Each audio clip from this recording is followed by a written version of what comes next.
அனைவருக்கும் இந்த அற்புதமான இந்த உலக தண்ணீர் தினத்தை முன்னிட்டு உங்களிடையே இந்த நிகழ்வை இங்கே நடத்தி கொண்டிருக்கின்ற எனது மதிப்புக்குரிய தம்பி வைகை ராஜன் அவர்களுக்கும் எனக்கு முன்பு சென்று பேசி அமர்ந்துள்ள சென்னை உயர்நீதிமன்ற மதுரை கிளையினுடைய கூடுதல் அரசு வழக்கறிஞர் மதிப்புக்குரிய அன்புநிதி ஐயா அவர்களுக்கும் மற்றும் வரவேற்பை நிகழ்த்திய அனைவருக்கும் நன்றியை தெரிவித்துக் கொண்டு இன்றைய சூழல்ல நாம எல்லாரும் இன்னைக்கு வேடிக்கை பார்த்துட்டு இருக்கிறது என்னன்னா, நடந்துகிட்டு இருக்க நிகழ்வு ஆறு எவ்வாறு இருக்குதுன்றதை நம்ம நேரடியாக அன்றாட போகக்கூடிய போக்குகள்ல நாம பார்த்துக்கிறது. ஆத்துக்குள்ள சாக்கடை போகும், ஆத்துக்குள்ள கழிவுநீர் கலக்கிறது, ஆத்துக்குள்ள இன்னைக்கு சர்வசாதாரணமா அந்த குப்பை கூலங்களை கொட்டுவது. இது இல்லாம ஒரு ஆறுன்னா என்னன்றது முதல் நம்மளுக்கு நல்லா தெரியும். ஏன்னா ஆறுகள் என்பது என்னைக்கு நீரூற்றுகள் ஆரம்பமாகுதோ மேற்கு தொடர்ச்சி மலையும் கிழக்கு தொடர்ச்சி மலையும் இரண்டும் இன்னைக்கு தமிழ்நாட்டில் ஒரு பிரதானமா ஆறுகளை உருவாக்கக்கூடிய பெரும் பங்கு வகிக்கிறது. இன்னைக்கு மதுரைக்கு எடுத்துக்கிட்டா இன்னைக்கு ரொம்ப பெரும் பங்கு வகிப்பது மேற்கு தொடர்ச்சி மலை. மேற்கு தொடர்ச்சி மலை அந்த ஆறுகளுடைய நீரூற்றுகளை உருவாக்கக்கூடிய அந்த காடுகள் இன்னைக்கு கடந்த காலம் மாதிரி இருக்காண்ட காடுகள் இன்னைக்கு அழித்து கொண்டிருப்பதனால் ஆற்றுகள்ல இருந்து வந்த காடுகள்ல இருந்து வரக்கூடிய நீரூற்றுகள் குறைந்து கொண்டு வருகிறது. இப்ப நீரூற்றுகள் குறைந்து வந்த உடனே இங்க சமவெளி பகுதிகளில் ஒரு ஆறு சார்ந்த சூழல் சொல்லுவாங்க.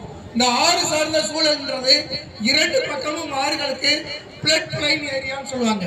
வெள்ள வடிகால் நீர் பகுதின்னு சொல்லுவாங்க. ஆனால் இன்னைக்கு சமீப காலமாக தமிழ்நாட்டில் எல்லா ஆறுகளுமே இந்த வெள்ள வடிகால் நீர் சுருங்கி உள்ளன.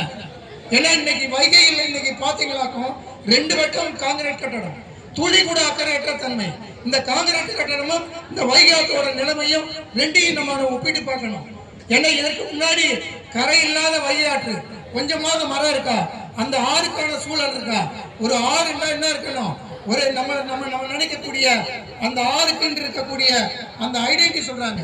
ஏன்னா ஒரு தவளை இருக்கணும், நண்டு இருக்கணும், அது சார்ந்த தாவரங்கள் தாளம்பூ இருக்கணும், அது சார்ந்த தாவரங்கள் நிறைய நாடல் இருக்கணும். இதெல்லாம் இருந்தா தான் அது ஆறு உயிரோட்டம் உள்ள ஆறுன்னு சொல்றாங்க. ஆனா அந்த உயிரோட்டம் உள்ள ஆறு இன்னைக்கு நிற்குலைந்து போய் கொண்டிருக்கிறது. அந்த நிற்குலைந்து போறதனுடைய காரண அடிப்படையில தான் இன்னைக்கு ஆறுகள் நாம் பேசப்பட வேண்டிய பொருளாகிவிட்டன. ஏன்னா இன்னைக்கு நிலத்தடி நீர் குறைந்து வருகிறது.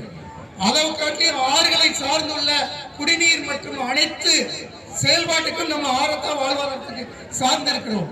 அப்படிப்பட்ட ஆறுகளை நிர்மலமாக்குவதை நாம் துளி கூட பொறுத்துக் கொள்ள முடியாத ஒரு காலகட்டாயத்தில் நாம் இருக்கிறோம். ஏன்னா இந்தியாவில் இந்த ஆறுகளுக்கான நதிநீர் கொள்கை கிடையாது. நதிநீர் கொள்கை வரையறுக்கப்படும் வரை நாம் என்னத்தை கத்தினாலும், ஏன்னா இன்னைக்கு இருக்கக்கூடிய காலகட்டங்கள்ல அதிகாரிகள் மத்தியில் நாம் தவறாக சொல்லலை, ஆறுகள் சார்ந்த படிப்போ ஆறுகள் சார்ந்த புரிதலோ இல்லை. இன்னைக்கு இருக்கிற அரசியல்வாதிகள் மத்தியில் ஆறுகள் சார்ந்த படிப்போ ஆறுகள் சார்ந்த புரிதலோ இல்லை, சுற்றுச்சூழல் சார்ந்த அறிவு கிடையாது.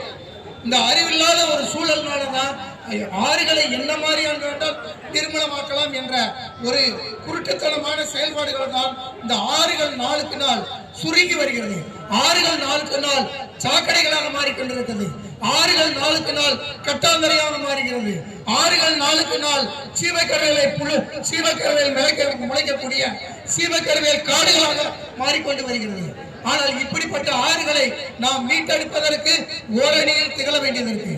ஏன்னா இந்த ஆறுகள் கலக்கக்கூடிய பகுதி எல்லாரும் கடல்ல போய் கலக்கும். ஆனா வைகாத்து மட்டும் கடல்ல கலக்காது, கம்மாயில போய் கலக்குது. கம்மாயில கலந்து அப்புறம் கடல்ல போகும். அப்ப அந்த முகத்துவார பகுதி ஒரு நல்ல சூழல் இருக்க வேண்டும். ஆனால் வைகை ஆற்றினுடைய முகத்துவாரம் மிக மோசமான நெருக்கடியில் இருக்கு. இதற்கு அடிப்படை காரணம் இன்னைக்கு தமிழ்நாட்டில் உள்ள எல்லா ஆறுகளுடைய முகத்துவாரமும் பிளாஸ்டிக் குப்பைகளாக மாறிக்கொண்டிருக்கிறது.